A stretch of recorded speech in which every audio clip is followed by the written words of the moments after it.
Hello, everyone, and happy Father's Day. Welcome to another edition of Right on Rangers Live. We always say rain or shine. Today was not a sunny day for the Rangers. Oh my goodness. Rangers lose the last game of this three-game set, 5-0. We're going to get into everything. There's not a whole lot to go through when it comes to the Rangers offense, but we're going to go through everything that we can. Here at Right on Rangers, of course, we cover everything sports, but we put a big emphasis on all the teams we love from the great state of Texas, including the Rangers. Want to say thank you so much for joining today. Lots of options out there to get your Rangers news, updates, all that good stuff. Thanks for choosing us. If you're not following already or not subscribed to the channel, we appreciate you doing so. And if you know a Rangers fan, you know somebody that loves Texas Rangers baseball or baseball in general, thanks for sharing this with them, whether you're watching live or on the replay. Now, let's go ahead and let's get into this one. So, the Rangers story of the game for me, only one base runner reaches second base today. That should sum it up pretty well for how the offense managed today. Nate Lowe with his double, I believe it was was it top of the fourth inning or something like that? Yeah, top of the fourth inning. Nate Lowe doubles with 2 outs. That was the only opportunity the Rangers had with runners in scoring position today. Not good. Just not good. Not going to cut it. And I was watching on the post game today, Baxick and all those guys, and I feel like you got to just call it like it is. Logan Gilbert is a good pitcher. Logan Gilbert's a good pitcher. But after every single game, we can't sit there and say, yeah, it's just Logan Gilbert. He was just so good today. That's the reason why the Rangers bats were absolutely awful. I'm just tired of saying that. We make Spencer Howard. Y'all remember Spencer Howard, right? Former Ranger pitcher, now pitches for the Giants. We made Spencer Howard look good. We made Spencer Howard look elite last Sunday when he was pitching. I'm not going to sit here and keep, passing off blame Rangers offense and giving it to, just good pitching today. Great pitching from Logan Gilbert. He dominated. What are you going to do? Absolutely not. At minimum, it's 50-50. It's 50% Logan Gilbert pitching well. 50% our offense is just terrible right now. I am not going to excuse the Rangers offense because Logan Gilbert had a good day out there on the mound. Again, we make 4th and 5th starters look really good on given nights. So I'm just done giving the pass to the Rangers offense anytime a pitcher on the other team has a great game. The offense is not in a good way right now. Logan Gilbert's a good pitcher. He's had some good numbers against the Rangers in the past. For me, it's 50-50. Logan Gilbert pitched a great game, but this offense is not good right now. Not good. Collectively, I think they did the math, and I'll try and do some quick math in my head. So, look, they scored 8 runs in the Dodgers series, and they scored 7 runs in the Mariners series total.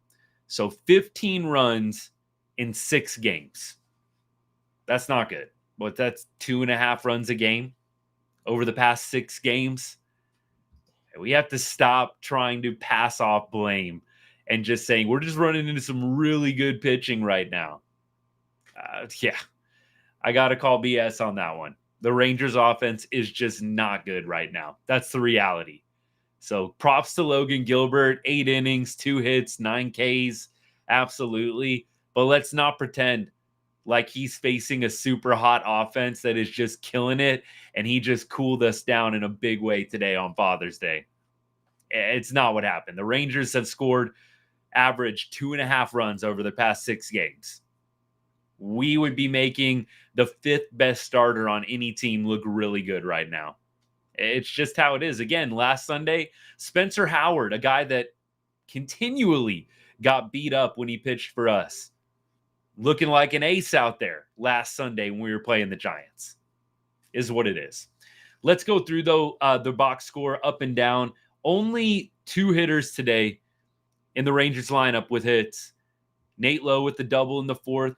Andrew Kisner also had a hit. And we're going to get into the pitching in just a little bit, which by and large was actually pretty decent today up until the 7th inning, which has haunted the Rangers all season long. But let's talk about Andrew Kisner. We talked about Kiz yesterday on the show. And for me, I don't know why they signed Andrew Kisner. I know that if I had to guess, because a lot of Rangers fans I know have been wondering, why are we giving so much time? If I'm not mistaken, maybe Andrew Kisner, I know he played for the Cardinals. I know Mike Maddox coached for the Cardinals. I'd have to do some research on this, but the only thing I can think of for why they thought signing Andrew Kisner was a good idea was that he had some previous experience with Mike Maddox. Obviously, catchers are working in conjunction with the pitching coach, with the pitchers very, very often. Only reason I can think of that they signed Andrew Kisner is maybe Kiz and Maddox had some past experience with the Cardinals, so there was a level of comfortableness there. But Andrew Kisner was not a good bat. And consistently this season, you've been hearing the broadcasters, the Rangers media talk about how much improved Kisner is defensively this year, which is a credit to the Rangers coaching. But it makes me scratch my head even more. So you knew that this guy had some liabilities defensively, so some liabilities framing. You knew he was a liability at the plate, and we still signed him. I don't know why Kisner continues to get time back there. We've got Andrew Knapp down in the minor leagues. Sam Huff is up with the team. I know Huff hasn't been killing it. They were talking about how his past 24 games, I don't know if he's hit a homer. I think that's what Evan Grant tweeted today. So it's not like Sam Huff is killing it either. I do think Andrew Knapp is hitting close to 300 in AAA, and that's a guy that has major league experience. But Andrew Kisner, I think for whatever the hit that he had today did, it totally was disqualified with the defensive play. The wild pitch that Dunning had in the 4th inning, first of all, you watch Kisner on the replay, basically just watch the ball hit the backstop, not even moving backwards at that point. And I'm sorry, if you're expecting the ball to go all the way to the backstop, dude, at least get up and start running back. He doesn't move until the ball hits the backstop. And then even on the jog over, and I say jog because it surely didn't look like full speed over there, the Mariners dugout, Andrew Kisner going to retrieve that wild pitch. Then he sets up to pick up the ball on the wrong side, right? If you are a right-handed player, you want to set up so when you're running back, you can pick the ball up and throw it immediately. He set up to pick the ball up on the total wrong side and then had to do a twirl in order to get the ball picked up and throw it into Dunning. They weren't showing Kisner live when the play was happening. He kind of went out of the picture, and you're watching Dunning just sit there and wait for the ball. That was a totally ridiculous play for me. And I don't think Jonah Heim allows that runner to score. I thought that was an absolutely ridiculous sequence from Andrew Kisner. You're not even running backwards. You're sitting there and waiting for the ball to hit the backstop. You're not running full speed over to get the ball. And then you're trying to pick the ball up with your glove on the wrong side. You have to do a twirl to pick the ball up with your right hand on the other side so you can get the ball home. That was just an embarrassing sequence from Andrew Kisner that directly cost us a run. I know Jonah Heim. I know that he is on paternity leave. So I'm not sitting here complaining like, why did Kisner get a start today? I'm just saying, why is he even a backup on the team? I can only assume that he got this job because of the connection with Mike Maddox when they were both with the Cardinals. I'm just assuming that they were both on the Cardinals at the same time. But my goodness, liability with the bat. Don't care about the hit today. The dude is hitting a $150 on the season, and a liability behind the plate. If we're going to be sitting around praising him for how much he's improved this year framing, what does that tell you? Before the season started, how bad he was, why were we even considering him? We have Sam Huff down in the minor leagues. We have Andrew Knapp who's hitting, I think, 299 down at AAA. I don't understand the Kisner move in the slightest. Not even mentioning the fact yet, I'm mentioning it now.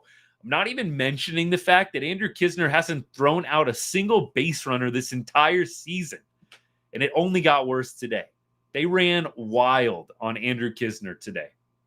I know Jonah Heim is out. Congratulations to him. This isn't anything like ignorant about why Kisner was actually getting time today. Understand that Jonah Heim is on the paternity list, and congrats to him and his family. Take as much time as you want. I just think it's embarrassing that we continue to give Andrew Kisner time behind the plate. Not good defensively, not good with the bat. Literally anybody else. I'd rather Sam Huff get all the ABs and all of the time behind the plate. I'd rather them call up Andrew Knapp. It has to be different. They cannot keep trotting out Kisner back there. But knowing how this works, I'm sure he will be back there again. If Jonah Heim's going to be missing tomorrow's game or Tuesday's game, why not? I hope that they surprise me. I hope to be wrong, but something tells me they're just going to keep on trotting that dude back out there, regardless, even though you are getting absolutely bent over in the running game right now. Teams can pretty much steal as much as they want on us with Andrew Kisner back behind the plate. Those things matter. I'm sorry. How many times did the Mariners just take second base? And it automatically puts pressure on the pitcher and on everybody. When you know that you cannot get thrown out, I'd be taking as many bases as possible too. It's a small thing. A lot of us, I know, myself included, we focus on numbers, we focus on the box score, the average, all that good stuff. The little things, the stuff that doesn't always show up. Andrew Kisner hasn't thrown out a runner this entire season. I don't even want to know what the stats were on how many bases were stolen this entire weekend. Probably wasn't good. All right. Let's talk about the pitching here in a second. Really not worth talking about a whole lot else. Nothing terrible. A lot of offers today. I mean, that's not atypical of the Rangers. We had Duran with multiple strikeouts, Leote, multiple strikeouts. Leote is just in a bad way right now. I mean, I'll read you the stats again. I mean, he's hitting in his last 15 games, 083. Leote hitting under 400, 4 for his last 48. I was glad he got the day off yesterday. He needs another one. Dolly was over today. I believe he did he have a sacrifice or something? No, he just didn't get a fourth at bat. That's how bad the offense was. So Dolly 0 for 3 today, no walks, strikeout. Dolly 8 for his last 56, batting 143 in his last 15 games. Not good today, y'all. Not good today. Got to get out of Seattle. House of Horrors. My goodness. I mean, I don't know how else you could put it. Just a house of horrors up there in Seattle. Kind of like Oakland used to be for us in the 2010s. Feel like every time we go up to Seattle, it's just not good. And Corey Seager, they were showing the stats. Seager does not like hitting in that ballpark, man. Does not like hitting in that ballpark at all. I think he's hitting under 200. They were showing, I don't know if it's like in the last couple of seasons. I don't know if it's for his career, but Corey Seager does not appear to like hitting in T-Mobile Park. Let me go to the comments real quick. Doesn't look like we have too many up to this point. On the hitting, it looks like their timing is off, especially Adolis, which is why he struggled. Jonah's timing has looked off too. Get timing back. Watch out. I mean, look, who knows? Maybe it's timing. I haven't sat there and done a deep dive. I would just say it looks like right now the Rangers are just missing pitches. I know we've talked about this before, not a ton, but the Rangers are really struggling. And this is shocking to me, but they're struggling to hit the fastball this year. That's a big, big problem. When you are not able to take advantage of fastballs, especially ones right down the middle. And Logan Gilbert was good, but he made some mistakes today. He had some fastballs that were middle in, right down the middle. He had some pitches, some off-speed pitches that hung. We just can't take advantage of it. The Rangers are not hitting the fastball well this year, and that's a big, big reason why they're struggling. The Rangers aren't taking advantage of mistakes at the plate. There's a lot of times I'll be watching a game, guy will hang a curveball like no other. Just a beautiful hanging curveball right over the middle of the plate. Foul. I mean, happened to once today for sure that I can remember, or pitch right down the middle. Foul. That's a lot of what's been happening, in my opinion. Just the inability to take advantage of the pitches that are center cut, the pitches that are hung by the other pitchers. I think the Rangers just are not clicking. It could go back to timing, but I think just putting it simply, they're not taking advantage of mistakes. Mistake pitches have to be taken advantage of, and the Rangers aren't doing it right now. So who knows? There might be some deeper analysis to be done and why so many Rangers hitters are just off right now. But that's what I got. Now, Dane Dunning, I thought pitched really well today. I mean, consider this. He didn't finish out the fifth inning, but he basically gave you 5 innings and only gave up 2 runs. He had 3 walks, 4 hits. So in 5 innings, roughly only 7 base runners, struck out 8, including 5 Mariners in a row. Dunning has filthy stuff. His swing and miss stuff sometimes gets the pitch count up a little bit. He did have one at bat against Rojas that went double digit pitches. Big reason why he wasn't able to finish the fifth and pitch into the 6th inning. But Dane Dunning, I thought, pitched well today. Would I like to see the walks continue to go down? Absolutely. I still think that 3 walks is too many over 5 innings. You're just a little under a walk an inning at that point. So I'd like to see the walks continue to go down for Dunning. That being said, I thought he pitched really well today. Look, if you would have told me Dunning's going to give you 5 innings and only give up 2 runs, wouldn't we all take that? So no need, I think, to get too nitpicky about Dane Dunning today. Yes, the pitch count was a little bit high. Strikeouts were there. He went a little bit too deep into some at bats with some of the Mariners hitters. It happens. But look, if you told me 5 innings from Dane, 2 runs, 8 Ks, that's fine. You'll take that. It's really unfortunate, though, that we have to get so picky about the pitchers. You're going out there. We talked about this. You got to give props, give the Rangers pitchers their flowers, because pretty much every start they know if I give up more than 2 runs, we're probably going to lose this game. If you played baseball, you know when your team, you know when your pitching sucks or when you're slumping. And let's be honest, when those Rangers pitchers take the mound, they understand the offense is terrible right now. I can't give up more than 2 runs or we're probably going to lose. You know that Evo, Dunning, Heaney, all those guys know this. Of course, like when you're out there, you're cheering for your team. It's not like anybody's going to show anybody else up, but these are human beings with real thoughts. People who have played the game, you know when somebody is on the mound, you know when somebody is up at the plate and you're not feeling too good about their chances. So, you know these Rangers pitchers are taking the mound thinking to themselves, the offense is terrible right now. I can't give up more than 2 runs. Otherwise, we're probably not winning this ball game. So for Dunning and for all the pitchers to be throwing with that kind of stress, because to me, I would say you are pitching with a lot more stress when you know that the offense is not going to give you run support. When you know the offense is going well, you give up a run or two and you're saying to yourself, hey, they got my back. Right. When you're pitching for the Phillies or the Dodgers, I know the Dodgers are in a little bit of a slump right now, or the Braves who just hit 4 home runs the other day. You're thinking to yourself, okay, I got some wiggle room here. I give up 2 or 3 runs early. My team's probably going to bail me out. But with the Rangers right now, that's not the case. And you know, a lot of these pitchers, it's high stress, even early on in the game. They know that the margin for error is very, very thin because of how the offense is going right now. Latz came in and I thought did a great job. His ERA is 270 on the year. I know that we haven't highlighted Latz a lot on the show, but we're going to look at his stats right now. So Latz, in his last 15 games, 251 ERA. In his last 7 games, 6 1/3 innings pitched, 1 earned run, 7 Ks. So Jacob Latz has been a very good lefty for the Rangers.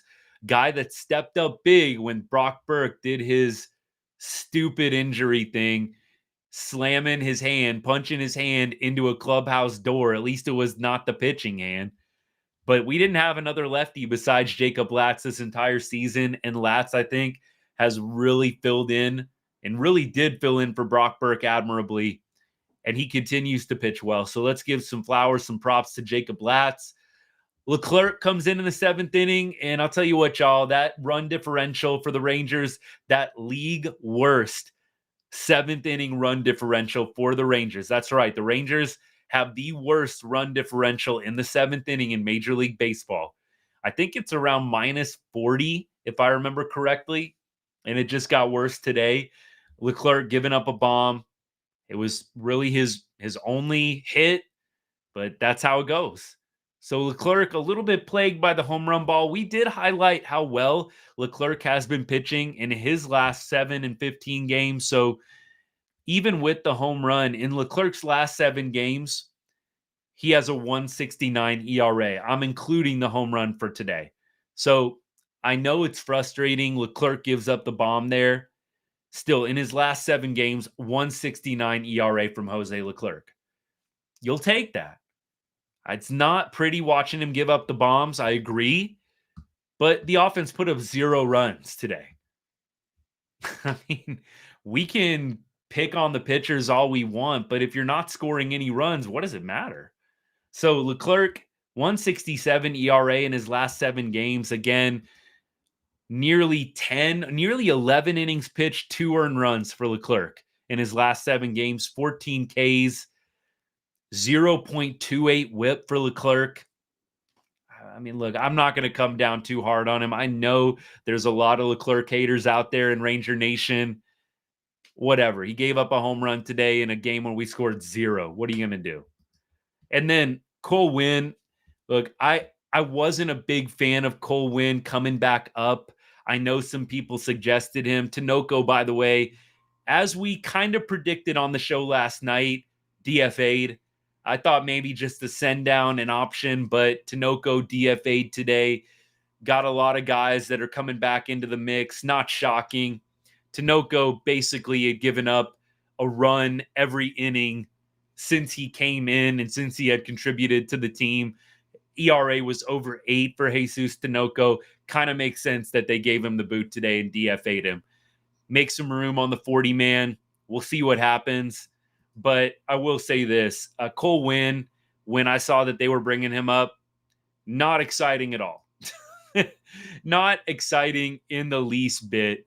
I mean, I was watching Cole Winn losing ball games in AAA over the past couple of weeks. So Cole Winn in the minors this year. I mean, look, the numbers aren't terrible, but in 15 innings, Cole Winn's given up 16 innings, 15 and 2/3. Cole Winn's given up 7 runs in 15 innings, basically, in the minors. Like the opponent average against Cole Winn is 237. Like these aren't dominating numbers. The dude is not dominating in AAA. And today I felt like he did get squeezed on one call. So if we go back to the game and we go back to the play-by-play when Cole Winn was in the game, I believe he walked. I think it was Luke Raley. He walked Luke Raley, but the 6th pitch, the walk, it was strike 3, and that would have ended the inning before he gave up the single that made it 4-5-0. And on the wild pitch, going back to Kisner, even that pitch, the wild pitch that gets attributed to Cole Winn, goes right off Kisner's glove. Felt like he was a little bit slow out of the crouch. So the 2 wild pitches today, Dunning, I absolutely understand getting charged with the wild pitch. The wild pitch for Cole Winn goes right off Kisner's glove, and Kis was super slow to get out of his crouch. I don't know. But the wild pitch never even happens if Cole Winn doesn't get squeezed. That being said, I don't think Cole Winn was super sharp today. I mean, he came in, he got 2 quick outs, which was great to see. But then you hit a guy, and then you walk Raley, little bit squeezed on that walk, and then you give up a single. just not great. I'm not really excited about Cole Winn being back in the bullpen at this point. Hopefully he can be better than Tinoco, but I don't foresee him being any type of valuable piece for us in a close game. Maybe we'll have to do it just out of necessity with injuries, although Spores is coming back soon. I believe he and Josh Young are going to be starting their rehab assignments today for AAA. So I don't know if that game started yet, but we're going to look at the AAA box score as well and go through that. I'll maybe watch some of the replays from the game, just see how Josh Young and Spores look if they do get opportunities, and we'll relay what we watch onto you. But when Spores comes back, that is going to help. Hopefully he'll be fully healthy and we'll be ready to add a very important piece back to the bullpen. Maybe he can help solve the seventh inning woes. Maybe Josh Spores can be that guy. That would be nice. We need somebody that can lock down this seventh inning, whether we're winning or whether we're in a deficit losing. We need a guy that can come in the seventh and hold the opponent to nothing. We just do not have that guy right now. As good as Leclerc has pitched over his past 7 games, it's been unfortunate that he's come in and given up a couple of home runs over the past 7 games that really have ended up putting the game out of reach. In the case of, I think, the game that he played against the Giants where he gave up the home run, it cost us the game. Today, he scores 0 runs. Hard to say Leclerc cost us the game. But that's the pitching roundup for you. Beyond that, don't think there's a whole lot for us to really mull through. We will go ahead and preview tomorrow's matchup with you. So tomorrow, the Rangers will be back at home in Arlington, and they will be facing off against the New York Mets. The pitching matchup for tomorrow, let's check it out. Rangers will have John Gray throwing. Hopefully, John Gray can get us back in the win column after getting swept by the Mariners. Looks like the Mets will be throwing a lefty. So that does not feel great to see. But Peterson, the lefty for the Mets, 4.32 ERA. So it doesn't look to be unhittable. I don't think the Rangers have a whole lot of numbers against Peterson. Looks like they have a few. Simeon is actually 2 for 3 off Peterson with a home run. Nate Lowe is 1 for 2 versus Peterson with a home run. So we got a couple of guys that have hit homers off Peterson, but nobody in the Rangers lineup has more than 3 at-bats against him. So who knows how this matchup's going to go, but it is good to see Lowe, Simeon with homers off Peterson. And beyond that, looks like everybody else, 0 for Seager, 0 for 3, Smith, 0 for 2, Taveras, 0 for 2, Grossman, 0 for 2 as well. We'll probably see Robbie up at the top of the lineup. Yuck. Not a big fan of Grossman in the 3-hole, but until we get Josh Young back, that's probably what it's going to be. And I'm sure Josh Young might be back for this weekend series if all goes well in AAA. I can only imagine, but we'll see what they decide to do. Off day on Thursday, so it kind of makes sense. Josh Young gets today, Monday, Tuesday, Wednesday, Thursday. Maybe by Friday, Josh Young ready to go. That would be great. But Josh Smith missed this entire series, did not pinch hit today. Really was no reason or opportunity for Josh Smith to pinch hit. Little concerning to see him given the entire weekend off. I hope Josh Smith is back for the Mets series now that he's back at home. Don't know what the plan is, if Bochy talked about it at all, but it was unfortunate that for this big series, just bad timing. Josh Smith dealing with some injuries clearly. And although he pinch hit in Friday and Saturday night's game, was not able to play a full 9 innings in any of the games this series. Hopefully we'll get Josh Smith back. It's clear that the offense misses him. Look, I don't know if Josh Smith is in the lineup, if any of these games go any differently. Maybe the first game, which was close, right? Maybe game 1, Friday night. The rest of the games, I really don't know. I really don't know if I can say Josh Smith makes a difference on Saturday or today on Sunday. So hopefully we'll have him back in the lineup for tomorrow, though. He actually has hit lefties quite well. Josh Smith, we've looked up his splits against lefties often. We're going to do that right now, actually. So against lefties this year, Josh Smith is hitting .315. He actually hits lefties better than righties. And that is, I believe, in 54 at bats. So we're not talking about a small sample size here. In 54 at bats, Josh Smith is hitting 315 against lefties. So I think that it will be great to have him back. I don't know if Bochy talked about it at all. If any of you watching were able to see Bochy in the post game or have heard anything about Josh Smith and what the plan is for him, please share it. I would be grateful. But it sure would be nice to get Josh Smith back. Now, let's look on the other side real quick, and then I'll hit up the comments. So, against Gray, the the Mets have two guys, four guys with home runs off Gray in the past. Marte is hitting 278 with 2 home runs in 18 at bats versus Gray. JD Martinez, 2 for 6 with 2 home runs versus Gray. And then Nimmo, 1 for 5 with the bomb. Stewart, the right fielder, 1 for 2 with the bomb. So Marte is really the only guy with double-digit at-bats. And then there are a few guys that have struggled versus Gray. Jeff McNeil, second baseman, 2 for 9. Alonso, 0 for 8 versus Gray in his career. We also have, Lindor, 0 for 6 in his career versus Gray. So we've kind of got opposite sides here. Some guys who have hit Gray pretty well, and then some guys in the lineup that have not been able to figure him out at all. Hopefully, John Gray can be a streak stopper and get a win for the Rangers tomorrow on Monday against the Mets. We need it. We need it badly. This was an ugly series up in Seattle. Totally agree. Awful game today. 0 runs scored. Man, I was sure hoping for a better Father's Day gift from the Rangers than what we got today. My goodness. So that is the preview for tomorrow.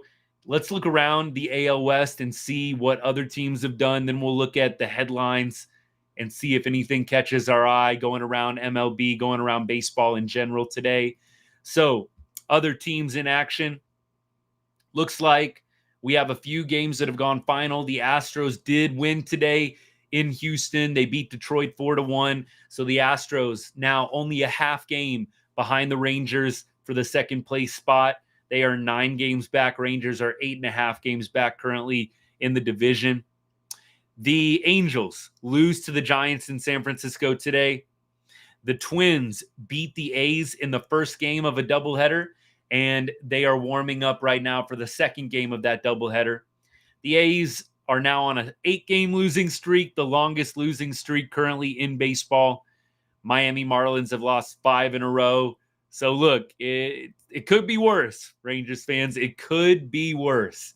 That's what I always try and tell myself during these kinds of moments in the season. But in terms of the rest of the division, the A's are 16.5 games out of first, Angels 13.5 games out of first. And in terms of the wild card, the Rangers are 6 games out of a playoff spot, Astros 6.5 games out of a playoff spot. So look, 91 games left, 6 games out of a playoff spot. That's not unmanageable. That is very well within. And I don't always get on different Rangers groups and chats and stuff like that. Sometimes it's busy enough keeping up with all this, just being real. But the amount of fans willing to already call it a season, like so negative, just go ahead and start getting ready for next year. You are 6 games out of a playoff spot with 91 games left. I mean, literally anything could happen at this point. Now, I know that everybody loves to think they've got a crystal ball and that clearly this team is going to just be doing this all season long, playing absolutely terrible.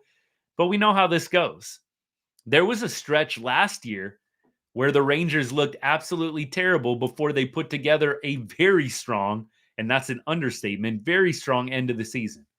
So I'm by no means throwing in the towel on the Rangers this season with 91 games left when you are out 6 games of a playoff spot.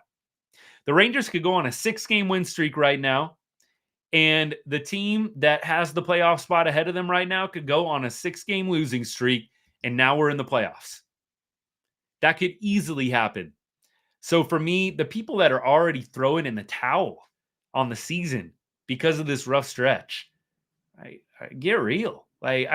Seriously, get real. It is just so much time left in this year. I know we all like to think we've got the crystal ball. I just choose to be positive. It can't get worse than this. Can't get worse than getting swept and scoring 7 runs in 3 games, scoring 15 runs in 6 games. I just can't see that happening. The Rangers are getting guys back healthy. By no means are they going to be throwing in the towel on this season. Now, if you're at July, mid-July, and you're still 7, 8 games under 500, okay, we've got some problems. That even is still not insurmountable. The Rangers are 7 games below 500 in mid-July. You've still got all of August and all of September. This is a long, long season. But the Rangers fans willing to throw it in already right now, I wish I was kidding. I was just in a Facebook fan group this morning, and a few different people talking about they need to start getting ready for 2025, trade the guys on expiring contracts, blah, blah, blah. Yeah, you do that if you're down like 15 games below 500 and it's late July. Yeah, then you do think about selling off the expiring contracts. You're out of a playoff spot by 6 games with 91 left. I don't know. Just got to be kidding me with that stuff. Rangers fans got to be better. If anybody tries to tell you that the Rangers should be selling it all off right now and starting to get ready for next season with 91 games left, please do not ever take them seriously again as a fan. You've got to be kidding me. Rangers are going to be all right. They got to weather this storm. It's awful watching these games. I'm not going to sit here and lie to you and say it was a blast watching this 5-0 loss today. It's not fun by any means, but we know better. We know that the Rangers can go through the valleys, come out on the other side. They did it last year. They're not fully healthy. They're going to get Josh Young back. They're going to get pitching back healthy. That's going to do a lot for the morale, the culture of this team. So for me, I still think that they rebound in the second half of this season. We're almost at the halfway point. So 10 more games, and then we've reached the half point of the season, halfway point. Even then, let's see where we're at halfway. But there's still 81 games left at the halfway point. Still a ton of baseball. Keep the faith. And don't take anybody that says sell this team off right now and throw in the towel, get ready for 2025. Don't take anybody that says that seriously, please. Rant over. Thanks for listening. Now, let's go ahead and let's start looking at the headlines around MLB. See if there's anything notable. Oh my goodness, Mookie Betts. Don't know if y'all saw this, but Mookie Betts was hit by a pitch today, left hand fracture. We talked about Yamamoto last night, also leaving a game with some tightness or strain or something like that. So the Dodgers, like the Rangers, dealing with some injuries. It's almost an identical. I'm watching the Betts replay right now. It's almost an identical hit by pitch for Josh Young. So hand fracture, Mookie Betts probably going to be out for about the same amount of time that Josh Young was out. I know there's not going to be a lot of people feeling sorry for the Dodgers, but as I said last night, I want to see all the stars in MLB healthy. I'm not going to feel sorry for anybody, but as a fan, I want to see all the best players in baseball play. Look, the Rangers don't have to play the Dodgers in the playoffs or in the World Series. Obviously, that'd be the only time where they play the Dodgers again, where it actually matters. I want to see stars healthy. Never want to see something like this. But Mookie Betts probably going to miss over a month, maybe a month and a half. I know, again, not a lot of people are going to be feeling sorry for the Dodgers, but that is not very fun for baseball. Got to say that. Whenever baseball loses these big stars, not good. Ellie De La Cruz steals home on on a play where he started at second base. It was on a pickoff. That dude is pretty electric. Glass now. He pitched pretty well today. Ohtani hit 2 bombs. Yamamoto on the IL with a strained rotator cuff as well. We talked a little bit about Yamamoto also. And that's the news around the major leagues.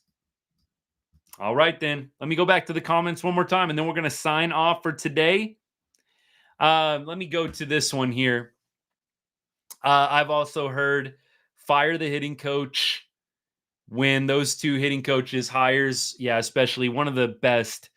I really feel like it's hard after a World Series championship to make these rash decisions. You've got to keep everything in perspective. Team's not fully healthy. You've got some players that are underperforming right now in a big way. Yeah, I know that the hitting coach is going to take a lot of the blame when there's these big slumps.